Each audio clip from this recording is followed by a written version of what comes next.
Hello guys, welcome back to another video. आज के इस वीडियो में बात करने वाले हैं ज्योग्राफी के इंपॉर्टेंट क्वेश्चंस के बारे में। ये क्वेश्चन प्रीवियस ईयर के हैं तो आपके लिए इंपॉर्टेंट यहाँ पर हो जाते हैं।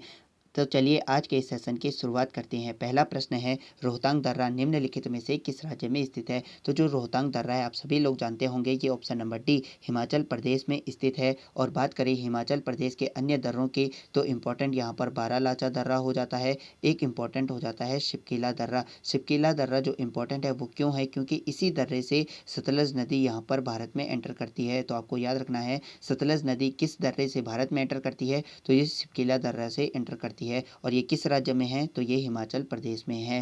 और बात करें भारत के अन्य दर्रों की तो भारत के अन्य दर्रों में बोमडिला दर्रा एक इम्पॉर्टेंट हो जाता है, बार बार परीक्षाओं में पूछा जाता है। बोमडिला दर्रा जो कि अरुणाचल प्रदेश में स्थित है। अरुणाचल प्रदेश के इंपॉर्टेंट दर्रे की बात करें तो एक आ जाता है दिफू दर्रा। दिफू दर्रा भी कहाँ स्थित है? तो ये भी अरुणाचल प्रदेश में स्थित है। अगर तुजू दर्रे की बात करें तो ये मणिपुर में स्थित हो जाता है। और बनिहाल दर्रा ये कहाँ स्थित है? तो ये श्रीनगर को जो जम्मू से जोड़ता है, यानी कि श्रीनगर को जम्मू से जोड़ने वाला दर्रा कौन सा हो गया? बनिहाल दर्रा। तो इसी प्रकार दर्रों को भी याद कर लीजिए, आपके लिए हेल्पफुल हो जाते हैं। नेक्स्ट प्रश्न है, ब्रह्मपुत्र नदी की कुल लंबाई है। तो आपको बताना है ब्रह्मपुत्र जो नदी है उसकी कुल लंबाई कितनी यहाँ पर हो जाती है। तो इसका जो राइट आंसर है वो हो जाएगा ऑप्शन नंबर सी, 2900 किलोमीटर जो है ब्रह्मपुत्र नदी की कुल लंबाई हो जाती है। अगर इसके उद्गम की बात करें, ब्रह्मपुत्र नदी के उद्गम की बात करें तो इसका जो उद्गम है वो मानसरोवर झील के पास से जो चेमा युंगडुंग ग्लेशियर है वहाँ से होता है। ये मानसरोवर झील तिब्बत में स्थित है, ये भी याद रखेंगे।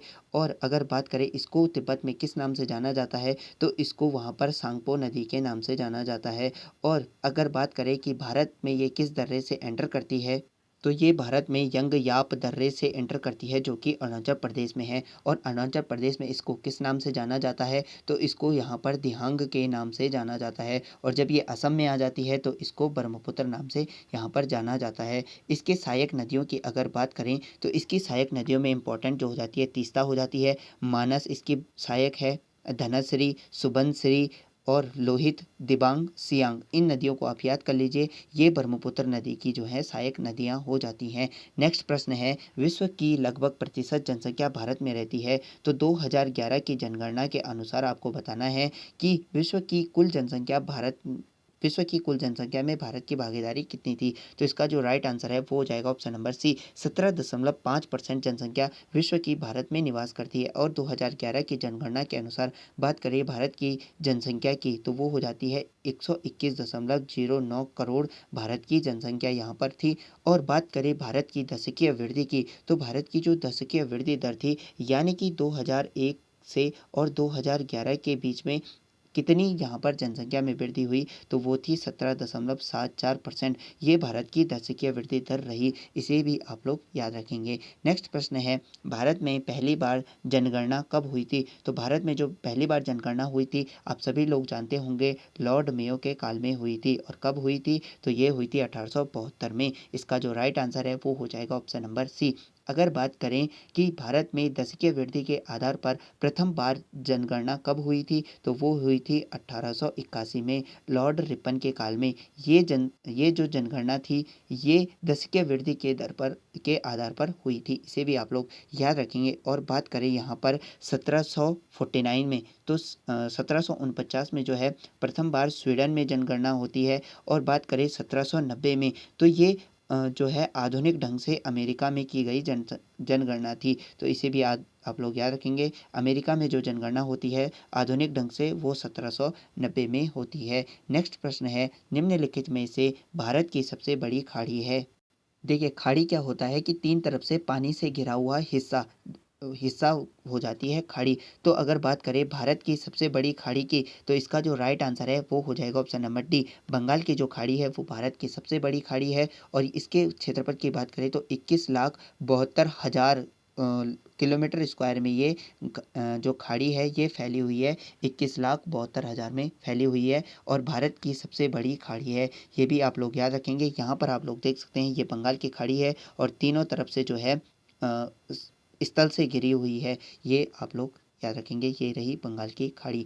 नेक्स्ट पर चलते हैं। नेक्स्ट प्रश्न है, निम्न में से खारे पानी की झील है, तो इनमें से जो खारे पानी की झील है बहुत ही ईजी हो जाता है, इसका राइट आंसर हो जाता है सांबर झील। सांबर झील जो है खारे पानी की झील है। और बात करें भारत के आंतरिक भागों में खारे पानी की ये सबसे बड़ी झील है, इसे भी आप लोग याद रखेंगे। और वैसे में तो सबसे बड़ी चिल्का झील हो जाती है जो कि उड़ीसा की है, लेकिन अगर बात करें भारत के आंतरिक भागों में खारे पानी की सबसे बड़ी झील है तो वो सांबर झील यहाँ पर हो जाती है। और बुलर झील तो जम्मू कश्मीर में है, डल झील जम्मू कश्मीर है, गोविंद सागर एक कृत्रिम झील यहाँ पर हो जाती है। और ये तीनों जो है मीठे पानी की झीलें हैं और सांबर झील यहाँ पर खारे पानी की झील हो जाता है। नेक्स्ट प्रश्न है, नवीन जलोढ़ मृदा का वर्णन करने के लिए किस शब्द का उपयोग किया जाता है। सिंपल पूछ रहा है कि जो नवीन जलोढ़ मृदा है उसे अन्य किस नाम से जाना जाता है।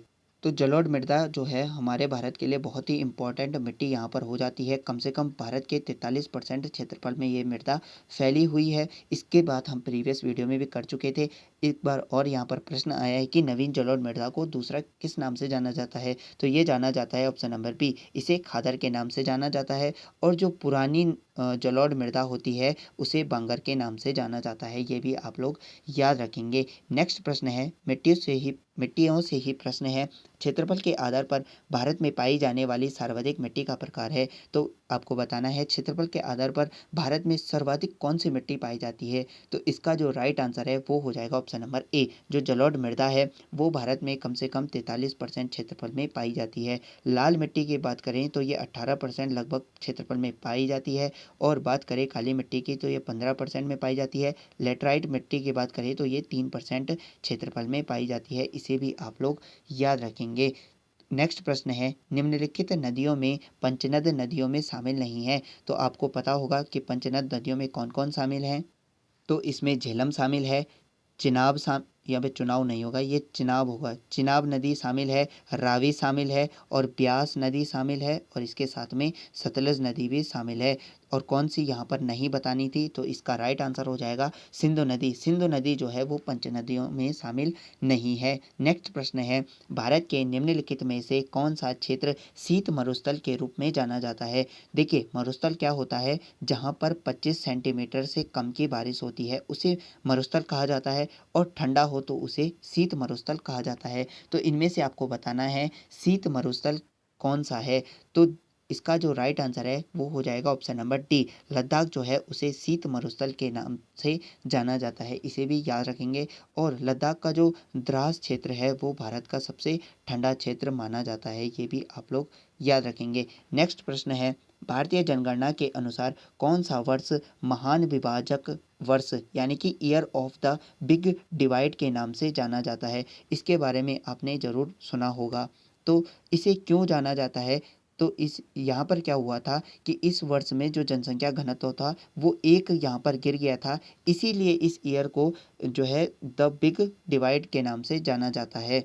तो वो कौन सा ईयर था, तो इसका जो राइट आंसर हो जाएगा वो यहाँ पर गलत दिया गया है, यहाँ पर 1921 होना चाहिए था। तो 1921 में क्या होता है कि इसे year of the big divide यानी कि महान विभाजक का वर्ष कहा जाता है, 1921 इसका राइट आंसर होगा।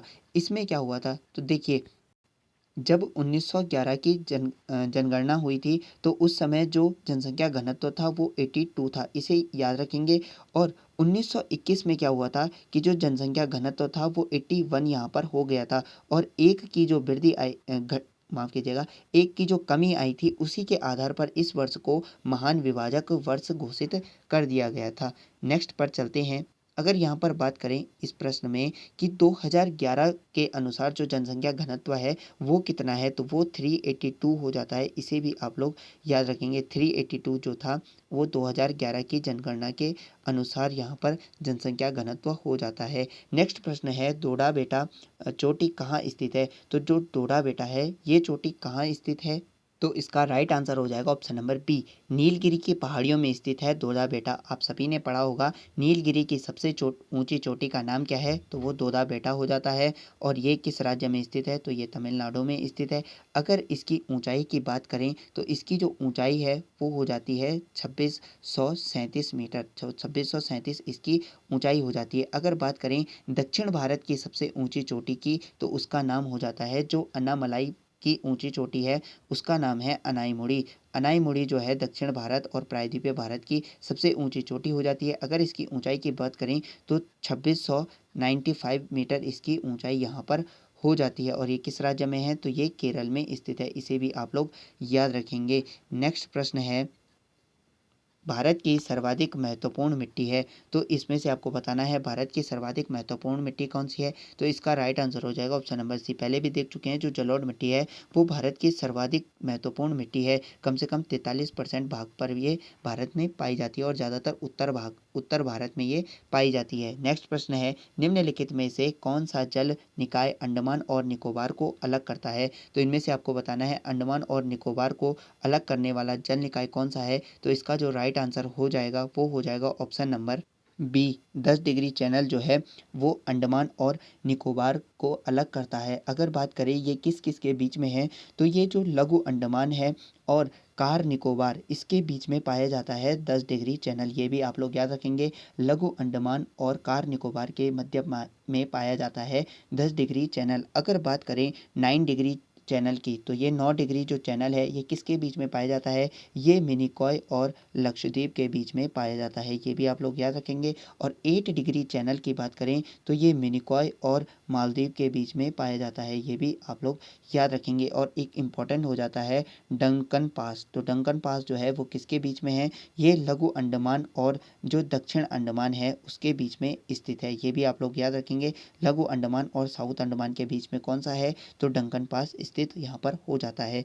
नेक्स्ट प्रश्न है, भारत की सड़क प्रणाली का विश्व में कौन सा स्थान है। तो आपको बताना है कि जो भारत की जो सड़क प्रणाली है उसमें विश्व में भारत का कौन सा स्थान है। तो इसका जो राइट आंसर है वो हो जाएगा ऑप्शन नंबर ए। भारत दूसरे नंबर पे आता है सड़क प्रणाली में विश्व में। अगर बात करें रेल प्रणाली में, तो रेल प्रणाली में भारत का स्थान हो जाता है चौथा। ये भी आप लोग याद रखेंगे। नेक्स्ट प्रश्न है, क्षेत्रफल की दृष्टि से भारत का सबसे छोटा केंद्र शासित प्रदेश कौन सा है। तो भारत का जो सबसे छोटा केंद्र शासित प्रदेश है वो हो जाता है लक्षद्वीप। राइट आंसर हो जाएगा ऑप्शन नंबर सी। लक्षद्वीप जो है भारत का सबसे छोटा जो है केंद्र शासित प्रदेश यहाँ पर हो जाता है।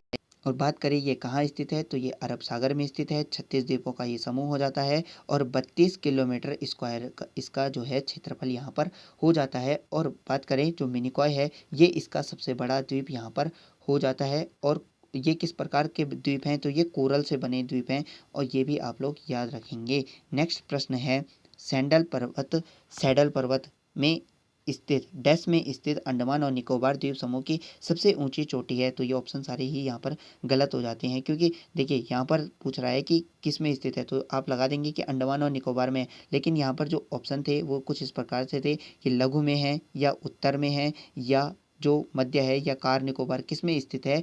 जो सैडल पर्वत है तो ये स्थित है जो उत्तरी अंडमान है वहाँ पर स्थित ये सैडल पर्वत हो जाती है।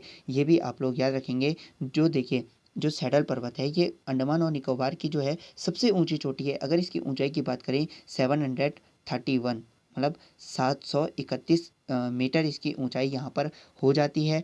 और ये किस अंडमान में स्थित है, तो ये उत्तरी अंडमान में स्थित है। ये भी आप लोग याद रखेंगे। नेक्स्ट प्रश्न है, जोजिला दर्रा किस पर्वत श्रृंखला में स्थित है। जो जोजिला दर्रा है ये किस पर्वत श्रृंखला में स्थित है। तो इसका राइट आंसर हो जाएगा ऑप्शन नंबर ए। जास्कर श्रृंखला में स्थित है। और कहाँ स्थित है, तो लद्दाख में स्थित है।